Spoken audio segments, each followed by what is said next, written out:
Assalamualaikum warahmatullahi wabarakatuh. Perkenalkan saya Sunajar Diansyah dari SMA Negeri 113.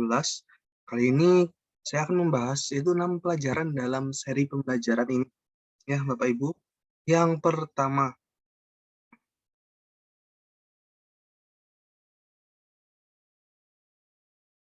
collaboration atau kolaborasi dan dampaknya.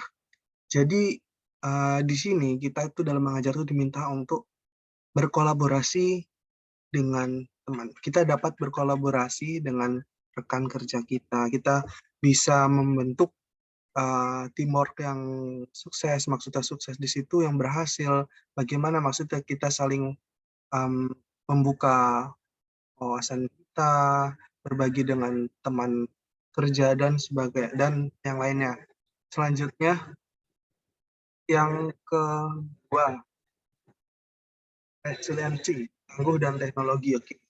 Sebagai guru tentunya kita harus mengikuti perkembangan zaman ya. Ini tangguh di sini maksudnya bagaimana? Kita harus tangguh di setiap kondisi. Setiap kondisi gimana Bapak Ibu seperti di pandemi COVID ini kita harus tangguh, kita harus bisa mengikuti uh, keadaan ya. Kita harus tetap bisa memberikan ilmu, menyampaikan ilmu ke peserta didik kita. Nah, di sini tangguh dan teknologi. Teknologi di sini ya seperti maksud di sini ya seperti macamnya uh, teknologi media sosial, WhatsApp dan lain-lain ya, perkembangan gadget. Nah, kita harus mengikuti perkembangan zaman tersebut, mengikuti teknologi supaya apa? Supaya kita bisa tangguh di kondisi saat ini juga, di kondisi tertentu. Nah, kita harus mengikuti perkembangan teknologi ya Bapak Ibu ya. Selanjutnya yang ketiga, critical thinking. Nah, critical thinking di sini bagaimana berpikir kritis ya. Intinya di sini ya, berpikir kritis. Berpikir kritis itu dimulai ketika sebuah permasalahan ada, problem ada ya. Selanjutnya kita berpikir tahapannya seperti ini ya dan menemukan solusinya. Nah, di sini kita harus bagaimana untuk menemukan solusinya itu. Berpikir yang bagaimana, itu ya kita harus tidak memandang suatu permasalahan dari satu sudut pandang, tetapi harus berbagai sudut pandang. Nah, di sini kita jadi uh, ya, ketika menemukan suatu masalah kita jangan apa tadi melihat suatu masalah itu dari satu sudut pandang, harus berbagai sudut pandang sehingga dapat kita kolaborasikan, kita temukan solusi terbaiknya. Selanjutnya Bapak Ibu, di sini ada creativity, konten. Nah, konten di sini, yang dimaksud di sini, Bapak Ibu Guru, diharapkan bisa membuat konten pembelajaran untuk apa? Supaya uh, menjadi alat bantu, bisa dikatakan alat bantu. Untuk apa? Untuk menyampaikan, kita menyampaikan materi, kita menyampaikan ilmu ke siswa. Nah, anak-anak zaman sekarang terkadang lebih suka uh, pembelajaran itu anak melihat dari tayangan-tayangan video konten timbang langsung. Nah, sekaligus di pandemi ini, dan di sini kita harus mampu, kita harus berusaha untuk bisa membuat konten-konten video pembelajaran yang menarik. Nah, disinilah tentunya kita hubungkan lagi ke teknologi yang tadi. Kita harus menyimbangkan, ya mengikuti perkembangan zaman. Kita bisa membuat konten ini ya dari teknologi tadi kan. Nah, jadi seperti itu Bapak Ibu ya. Teknik penceritaan. Nah, di sini uh, jadi gini, teknik penceritaan mengajarnya itu kita semacam bercerita Bapak Ibu ya. Jadi tidak langsung to the point. Ini kita kaitkan nanti ke literasi. Baca. Kemampuan membaca kita diuji di sini. Kemampuan cara kita menyampaikan ya ke siswa di situ. Lanjut, komunikasi efektif. Nah, di sini kita juga perlunya tentu harus memiliki kemampuan komunikasi yang efektif. Maksud gimana? Apa yang dimaksud seperti apa? Yaitu komunikasi yang efektif. Jadi ketika kita berkomunikasi itu sangat efektif. Maksud efektif apa? Apa yang kita sampaikan didengar dan dapat diambil kesimpulannya oleh pendengar atau audiens siswa ya. Contohnya kita mengajar, kita harus cara menyampaikannya yang jelas, yang intonasi yang baik. Nah, supaya Pak anak itu juga siswa peserta didik mampu menangkap apa yang inti kita sampaikan, materi yang kita sampaikan ya Bapak Ibu ya. Nah, di sini ada etikanya yang sudah kita tahu, gunakan bahasa yang sesuai atau formal.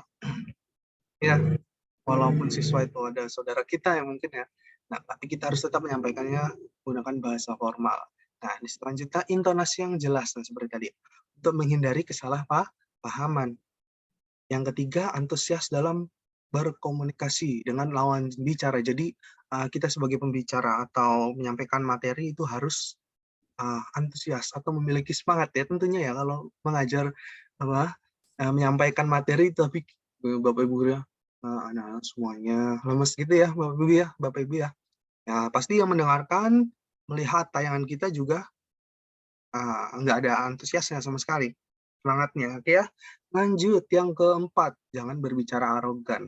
Nah, ini perlu dijabarkan maksudnya di sini supaya apa? Supaya tidak terjadi kesalahpahaman, menimbulkan negative thinking, ya, menimbulkan mindset yang negatif ke diri kita. Nah, yang kelima berhati-hati dalam menggunakan bahasa tubuh dan ekspresi agar tidak menyinggung lawan bicara. Ya seperti contohnya ya, menggunakan ekspresi marah gitu kan ke siswa. Nah itu sebenarnya janganlah. Apa kita menghindari, bukan menghindari, kalau untuk kita menahan emosi atau semacam apanya, ya, mengendalikan emosi. Yang lanjutnya, menjaga sikap profesional. Ya, menjaga sikap profesional seperti tadi, ketika ada siswa atau saudara, siswa yang adalah saudara kita atau orang terdekat kita, kita harus jaga sikap profesional. Di tempat kerja ya sebagai tempat kerja, di luar ya sebagai seperti biasanya. Baik Bapak Ibu ya. Jadi seperti itu yang bisa saya sampaikan. Kurang lebih mohon maaf. Assalamualaikum warahmatullahi wabarakatuh.